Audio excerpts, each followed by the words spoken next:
Alright, fellow YouTubers, how's everyone doing? Hope everyone's doing great. Eric here, and I'm back with the Ibanez. And as you can see here, I ended up doing a leveling job on it.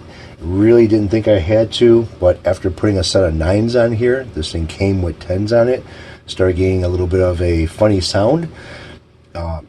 Even unplugged, with no amplification, I can hear it off the fretboard.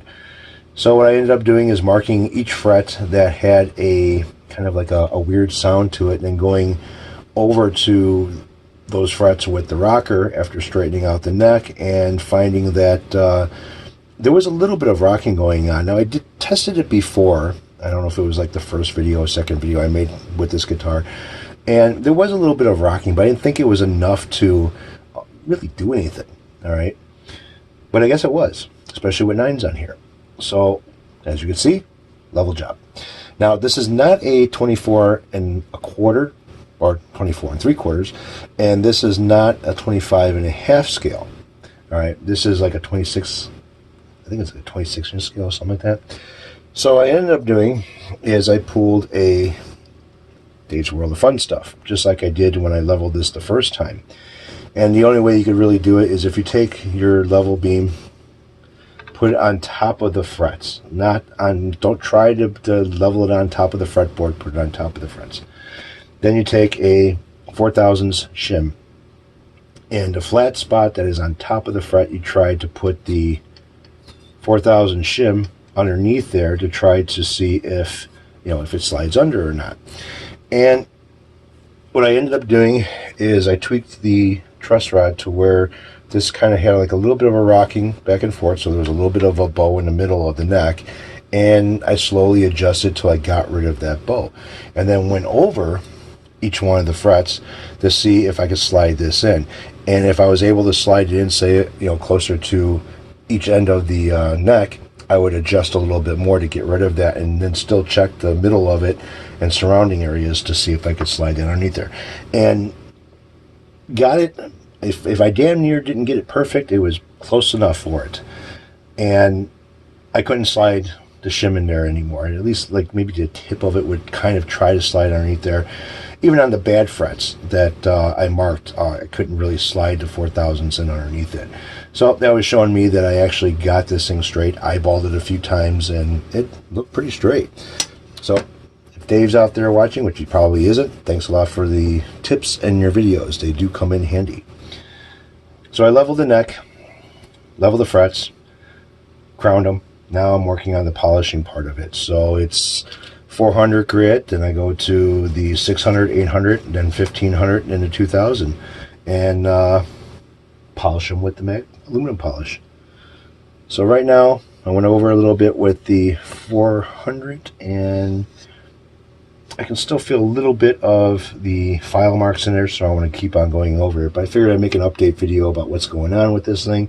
So this has been a while, and to be honest with you, it should have been done already. But I've been busy doing other things and trying to get myself to work on this thing. Now, I don't know if guitar finishes and automobile finishes are the same way, but as you can see, I got the green masking tape on here instead of the blue. I kind of like the blue masking tape because it's not, the adhesive on there is not as potent as the green stuff. And when you peel off the blue, especially if you have a dry fretboard, you won't get any little chips of wood stuck to the tape. The green stuff, I noticed that, yeah, I did. So I ran out of the blue, so I've got like basically very little left, and I noticed that it wasn't sticking to the fretboard anyways because I oiled the fretboard. So hopefully when I peel off the green, it's not going to pull any little pieces of the fretboard up with it.